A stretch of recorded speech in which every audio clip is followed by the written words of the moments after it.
Good morning, Chair Ballendoff, members Garrett, staff, and guests. Lobbies are open and the recording has begun. Thank you, Gretchen. Good morning, everybody. I'll now convene the Washington State Liquor and Cannabis Board Caucus meeting for Tuesday, September 9th, 2025. Member Holmes is out today, so we'll proceed with our meeting. Member Garrett and myself. So the first item on the agenda today is approval of meeting minutes as listed on the agenda. Do I have a motion to approve? I move that we approve the minute meetings as listed on the agenda. Thank you, Member Garrett. I concur, so moved. We'll move right into our first presentation this morning, which is the liquor sales revenue and distributions dashboard update from our research team and others. I'll turn it over to Dr. Oki to kick us off. Thank you. Hello, Chair Bollendorf and Member Garrett.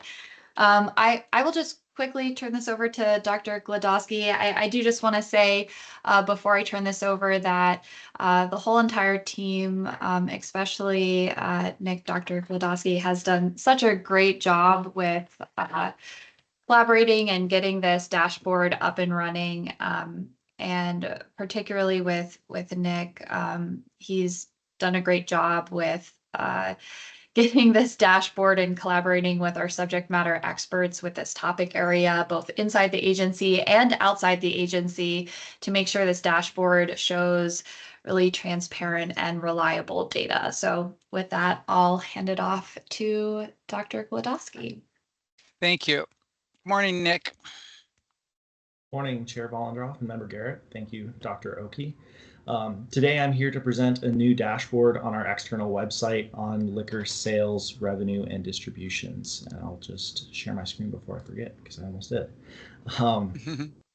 This dashboard was created in collaboration with members in the tax and fee team in finance, and I see that we have Minu and Jason here with us today to help me answer any questions that I'm not too sure about.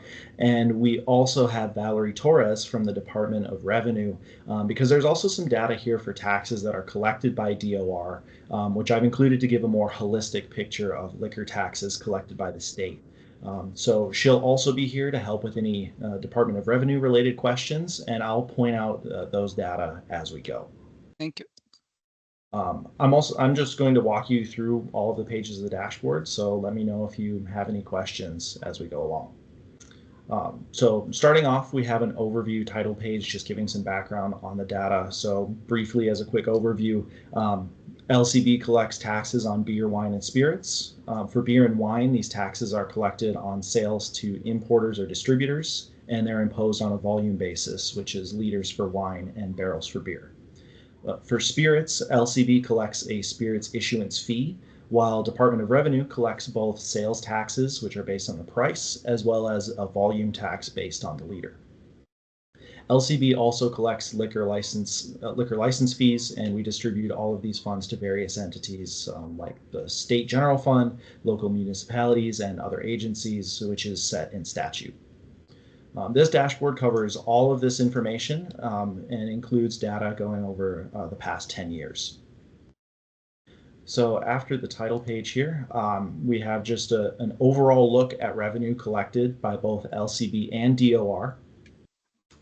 Comparatively, you can see most of this revenue comes from spirits, taxes, and fees, almost 88% of it. This is looking overall at the past 10 years. But I do have a filter here, so if you are interested in looking at specifically what's collected by LCB, you can use the agency filter. And you can see that still almost 70% of liquor revenue comes from spirits, taxes, and fees. The next few pages go a little more specifically into each one of these, into beer, wine, and spirits, revenue and sales. So starting here with beer, you can see here the revenue from wholesale of beer since 2015, broken down by fiscal year. And you can see that it's been pretty steady over those 10 years. And if you're more interested in wholesale by volume, there's also a different view where you can look at this. Now, beer sales are typically measured in barrels, but because both wine and spirits are taxed by liter, I've made this conversion from barrels to liters. So this is in liters, just to make the beer sales more directly comparable with the other two. There's also a breakdown here by the type of beer being sold. So you can see if it's from an in-state or out-of-state manufacturer, as well as if it's at a high tax rate or a low tax rate. And if you want to dive into any of this more specifically, there's filters. So if you're interested in beer that was manufactured in Washington, you can look more specifically at that.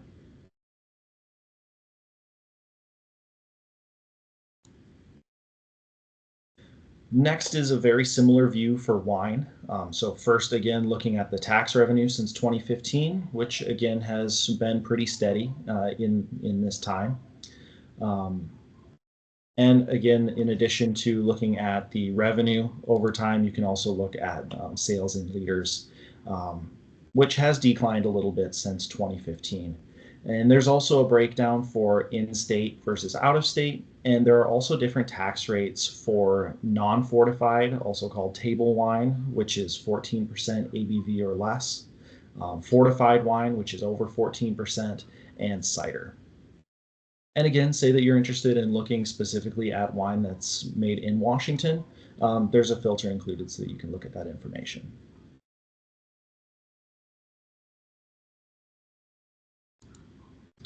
Next is spirits revenue, which works a little differently from beer and wine. Some of this is collected by LCB, which is that spirits issuance fee that I told you about earlier. And the rest is collected by Department of Revenue, so the sales tax and the liter tax. And you can see that each of these makes up roughly a third of the total taxes imposed on spirits. So if you're interested in one agency or the other, there's again an agency filter here. So you could look at just what's collected by LCB or just what's collected by DOR. And again, there's a sales in liters page where this has the number of liters sold by year, as well as a breakdown for how much of that was sold at an on-premise retailer versus off-premise establishment. And the last page of the dashboard covers distributions of the revenue collected by LCB. Right now, it's just a summary over the last 10 years, and you can see 58% of that went to the state general fund, about 21% went to local governments, 16% stayed with LCB. But if you're interested in a particular year, you can either use the filter over here on the left, or you can just click right on the bar graph here. And it looks like in 2024, it was about 58% still went to the general fund, but 19% stayed with LCB, and also about 19% went to local governments.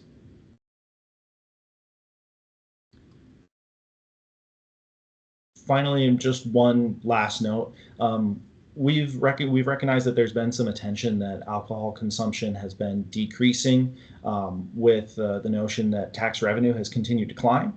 And in addition to this research brief, we've recently posted a very short research brief to help answer these questions. And actually looking at the dashboard can help visualize some of these explanations. So one of the most likely explanations is that even though the percentage of people who report past month alcohol use has fallen, the population has continued to grow at a rate that actually outpaces that reduction in drinking. So really just about as many people have continued to drink alcohol. It's just that as the population has increased, the percentage of those who don't percentage of those who do has decreased.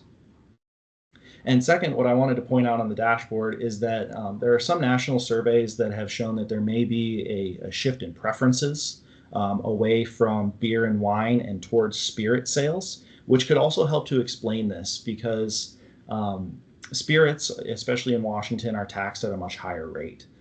So you can see that sales for spirits has increased since 2015, whereas for wine has decreased slightly, and beer has maintained a similar level in the last 10 years. But because of the tax rate on spirit sales, if I go back to this overall view, you can see that tax revenue has also increased over that time. Sarah, I don't know if there's anything you wanted to add. I think that's a good summary. And if you're interested in seeing that research brief, it is currently posted on our research and data brief webpage currently. Great, thank you very much. Anything, I don't want to cut you off. Anything else, Dr. Glodowski? Happy to take any other questions. Okay, thank you. Thank you, first of all, for all the work and for the team within the LCB and externally for pulling together this data. We just had a meeting last week hosted by board member Holmes with the Alcohol Advisory Council. We heard a lot about alcohol sales and what's happening and some of the challenges. And so having this data available to people and making this data transparent and easily accessible, coupled with other dashboards that we have, I think really begin to tell a nice story about where we're at in this state regarding sales of alcohol products. So really appreciate all of the work to pull this together. Member Garrett, any questions at all? All right, well, seeing no questions, again, thank you for your work here. Oh, and I also received your email with the research brief talking about the trends and the sales revenue and what that, explaining that. So really appreciate that as well. Okay, thank you very much. Appreciate the presentation and the great work. Thank you. I just also really want to give a special thanks to Minu, Jason, PJ, and Valerie, who have been my subject matter experts and really helped walk me through the data for this dashboard. So thank you. Great.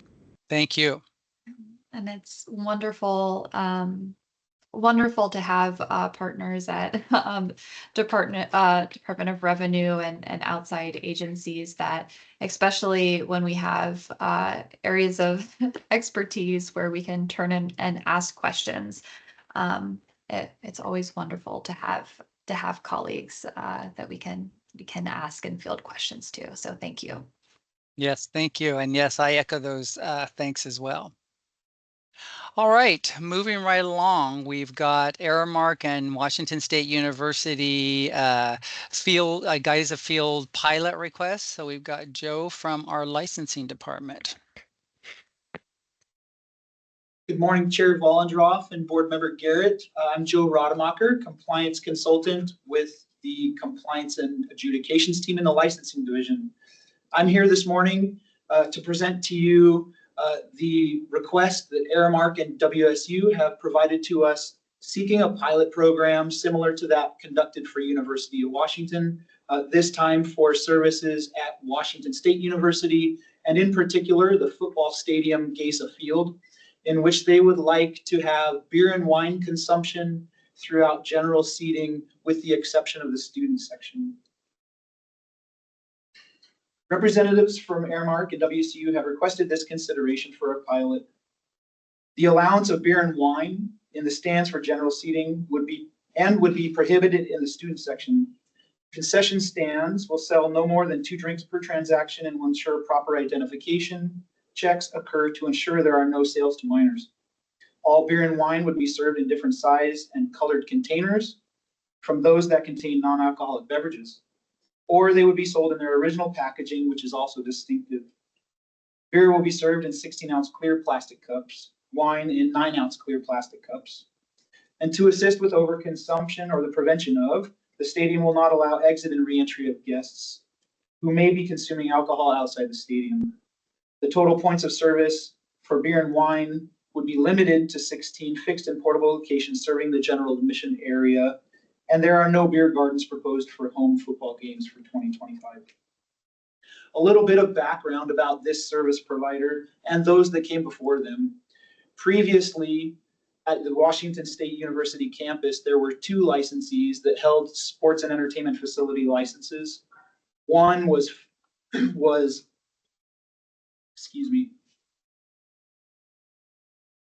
Fork in the Road Catering was one of the 2. They were licensed from April 2022 through the end of last year when Aramark took over. They operated the basketball arena, the baseball stadium, and the soccer field.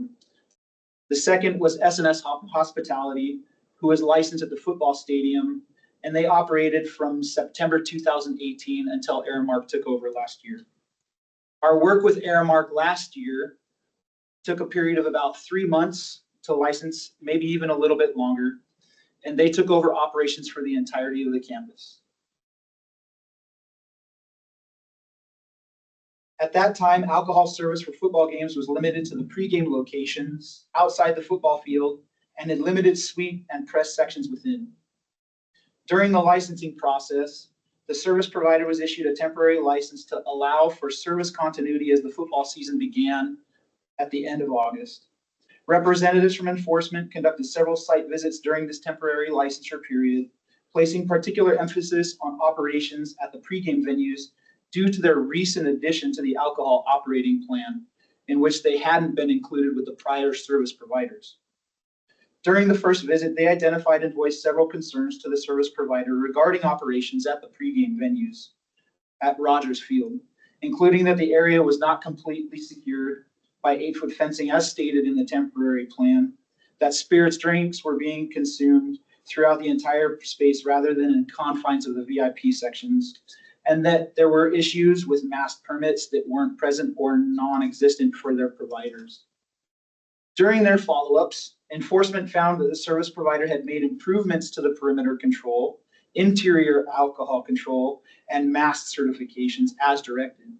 They were able to meet with Aramark's manager on site and discussed all the necessary operating requirements as agreed to within the temporary operating plan. Once the licensing process for Aramark was completed at the end of September, they were issued their permanent license and were operating according to their approved alcohol operating plan. They had made the adjustments to operations at Rogers Field that were identified by enforcement, and communication channels between the agency and the licensee were clearly identified and functional. No further concerns with operations were identified during the 2024 season. As part of this pilot program request, Aramark submitted a written request to expand services into general seating through initiation of a 1-year pilot program. As part of this request, Aramark provided incident report data from the 2024 season, as well as letters of support from the university administration, campus police, and the Pullman Police Department.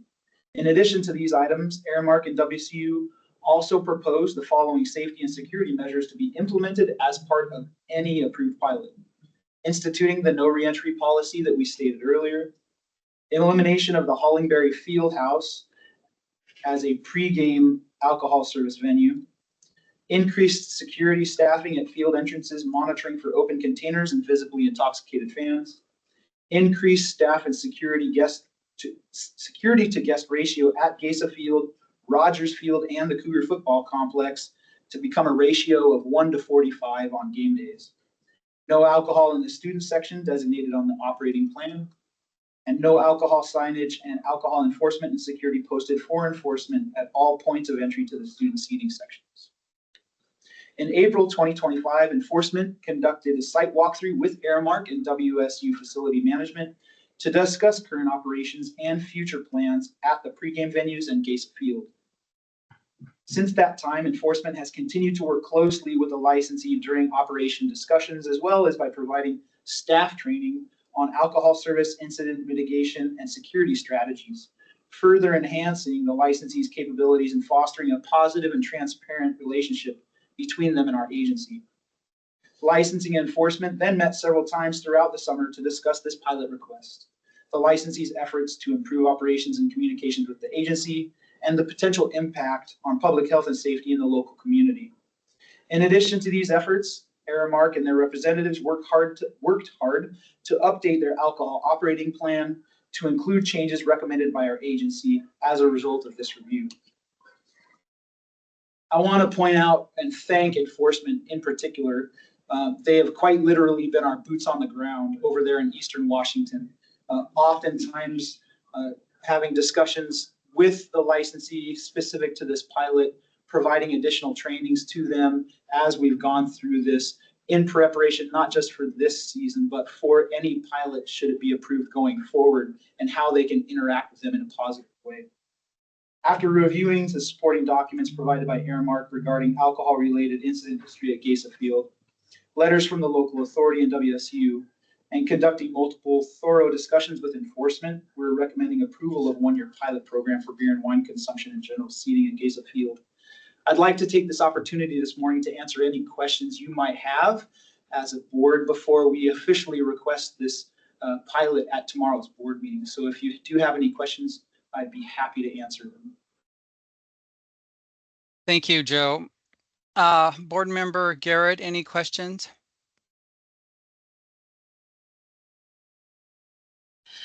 I don't have any questions. Well, so this is pretty much, and in listening to what you're saying, similar and the same as the other pilots that we've done here at facilities, correct? Yes, board member Garrett. It is essentially the same pilot that we conducted with University of Washington, who is also serviced by Aramark. So this licensee does have significant experience with our pilot process, how we conduct reviews, the documentation that is required to be provided as we work through reviews and evaluations. And it is essentially the same pilot that UW went through. Right. They went through a quite significant pilot process. It ended up being 3.5 years all told before that pilot was finished, and we allowed them to proceed with essentially permanent approval of those changes. So we see it in the same way. This is not a be-all, end-all decision for this level of service exception. Rather, it's the beginning of an ongoing relationship to evaluate what this exception would both provide to the customers at WSU, as well as how we can work with them to ensure it doesn't affect the public in a negative way. Okay, you answered the question broadly, but it covered my concerns. Yep. Thank you. Thank you. I had a similar question, Joe, and somewhat this has been answered, but can you describe, and maybe you don't know this, but I would like this information, Aramark's, their management structure. Like, I'm curious, I know we've had a great relationship and I worked well with Aramark at facilities on this side of the state, but specifically thinking of University of Washington. Is the same people who provide oversight here provide the oversight over there in terms of a management structure? I know it's different day-to-day operational people, I assume, but just looking for continuity. Is there continuity of Aramark staff from our staff here at University of Washington and at WSU? Yes, absolutely. Melinda Altamirano, who I might get her title Familiar wrong, with. but I believe she's the district manager or something regional similar to that for Aramark. She oversees all of it.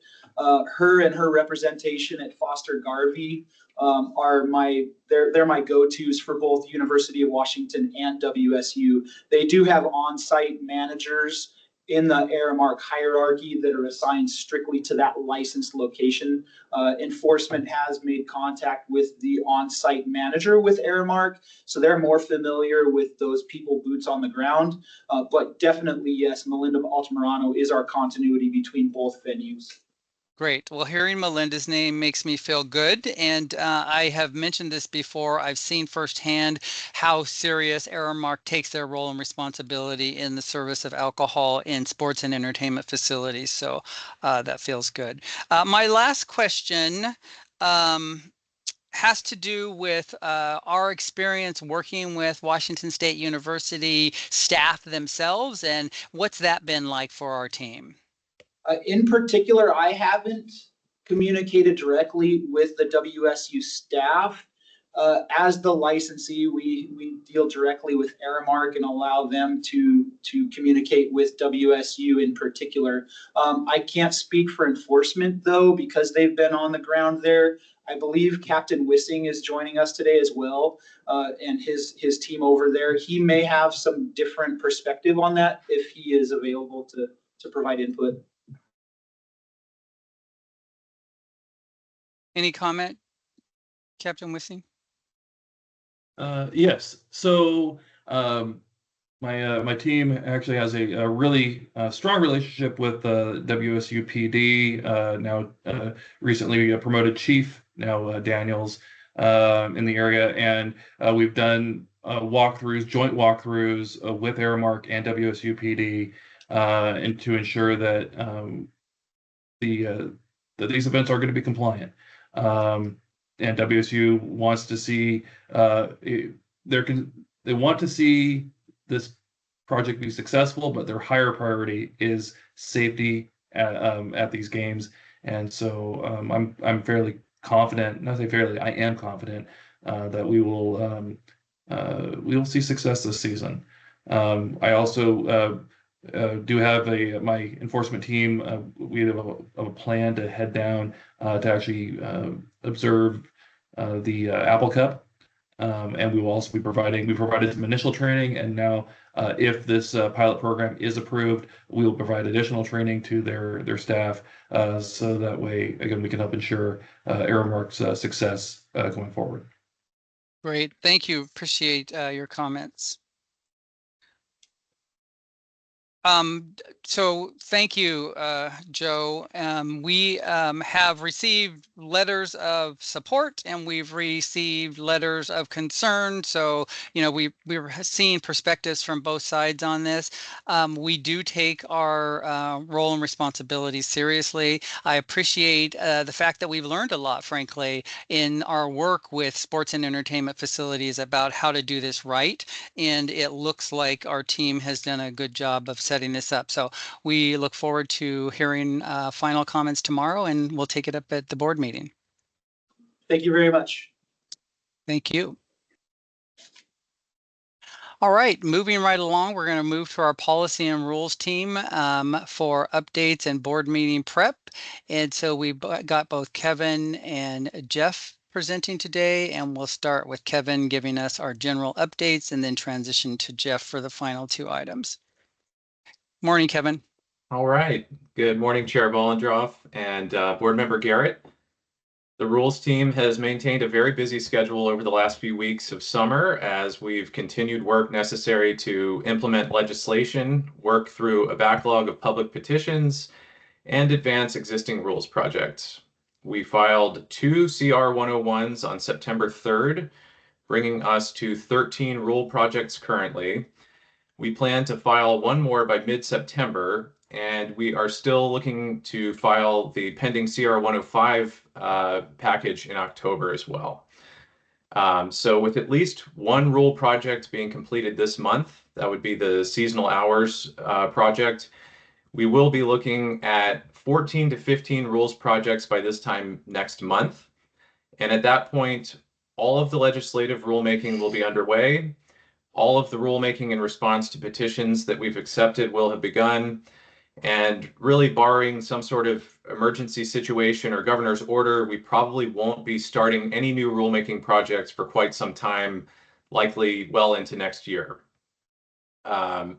Fortunately, the rules team does anticipate that we will be operating at full capacity again in October with full staffing of the rules coordinator position as we take on this heightened workload.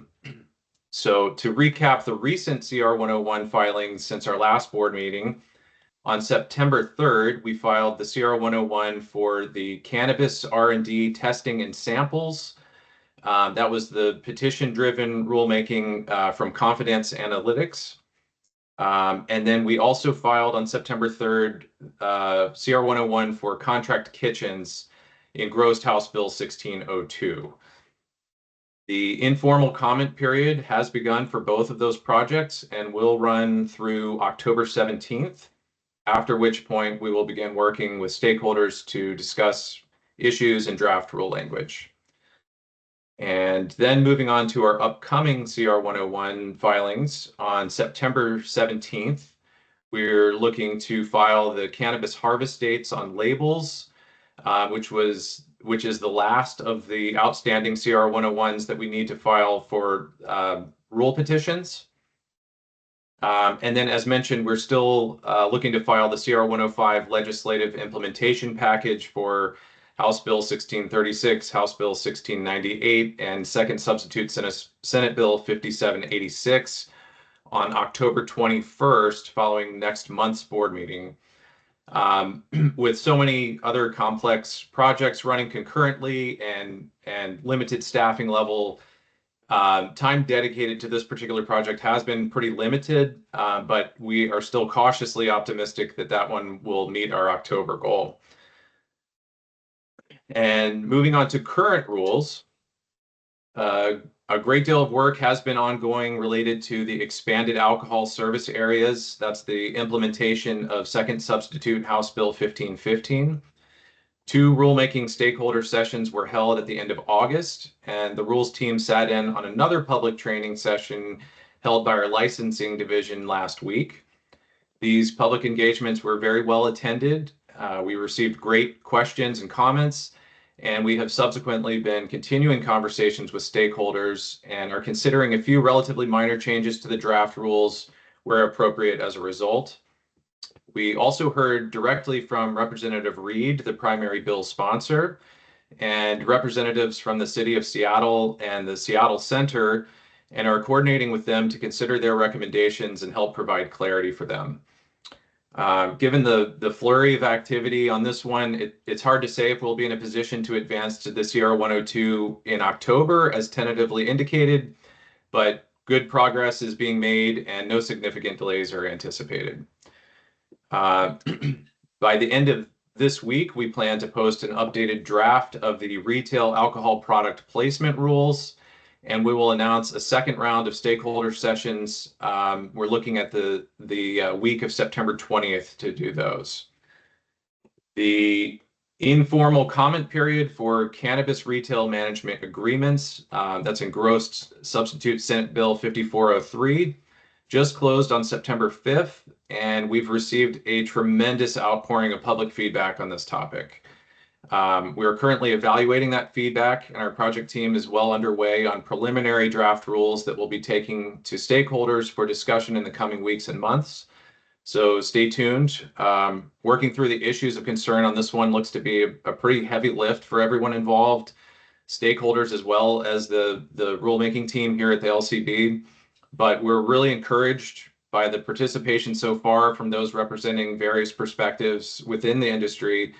And we look forward to working with folks to address a topic that's deemed by many to be critical to the success of the industry in the state.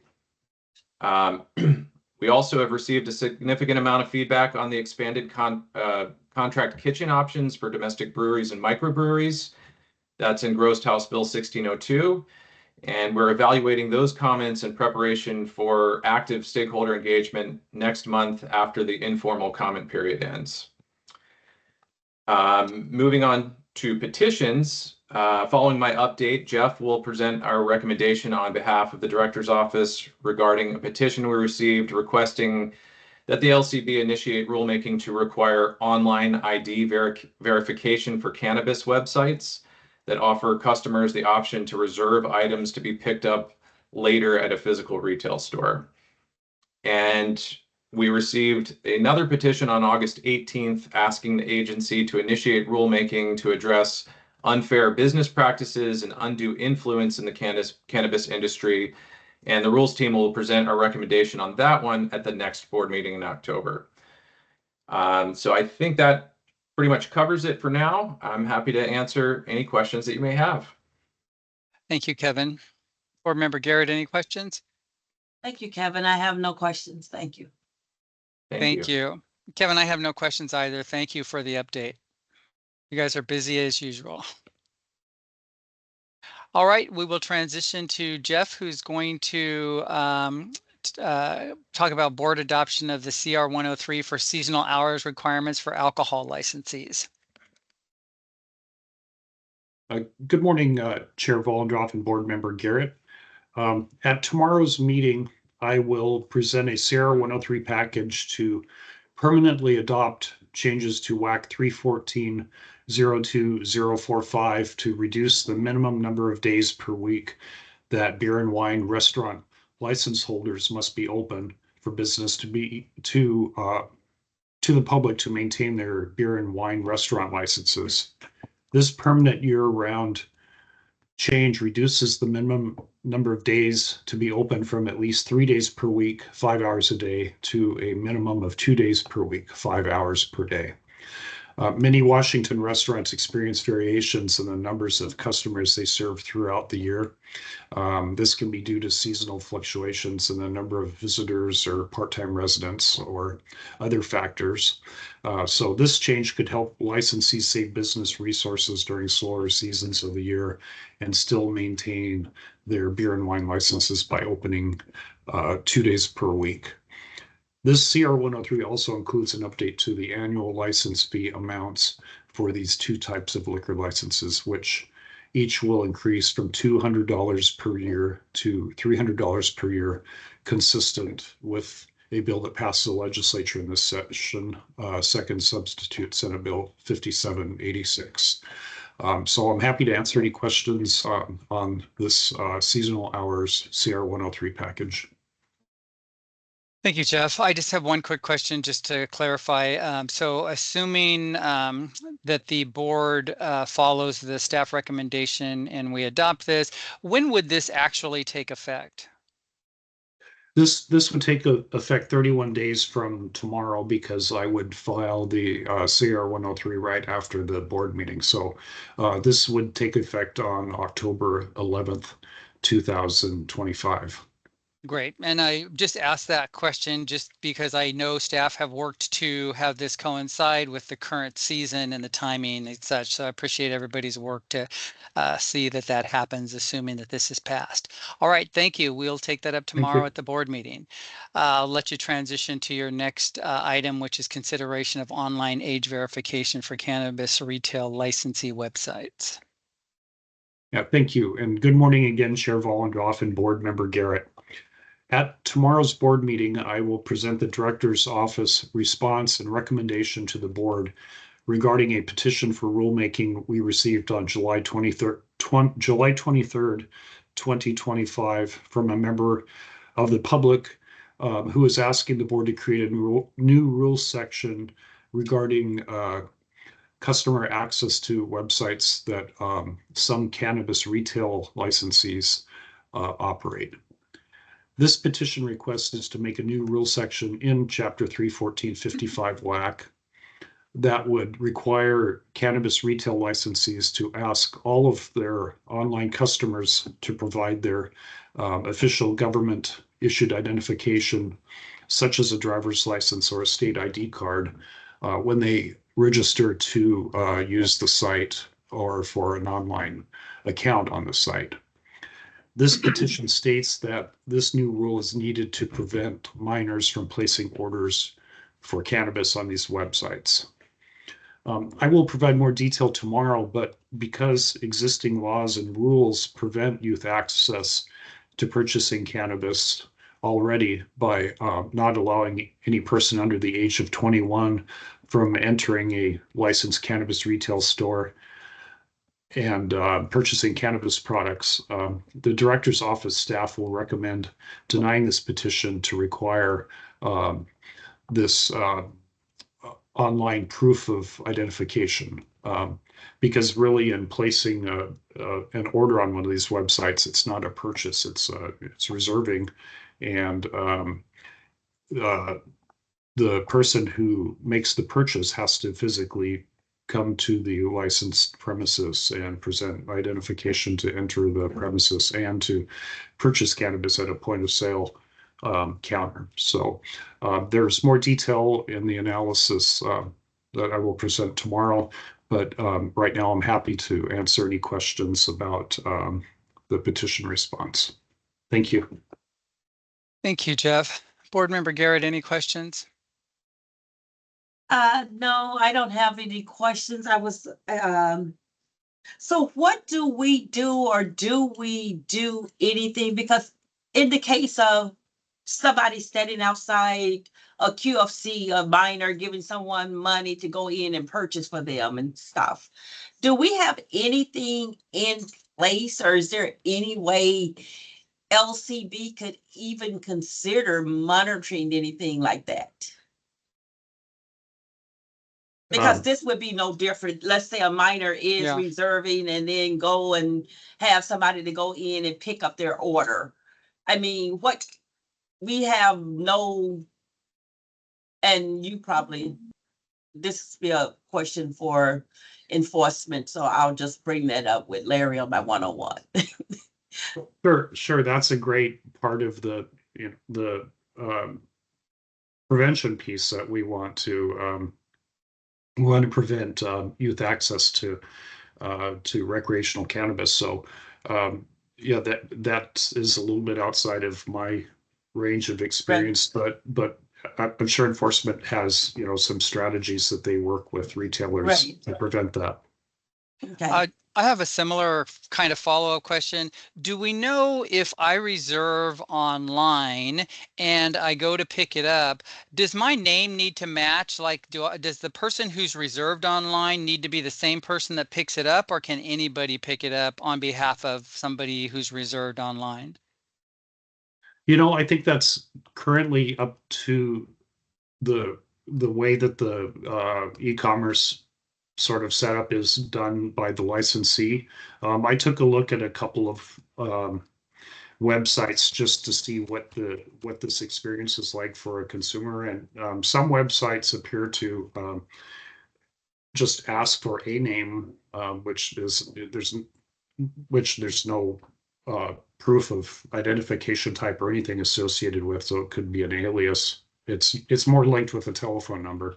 And then other sites did ask for the name, first and last name of the person, and they may consider examining that when the person comes in and presents their identification to purchase the cannabis. But I'm not sure that really would happen in practice or not, because then that would mean that the person who entered the store would have to have provided a current valid ID that showed that they were 21 or over.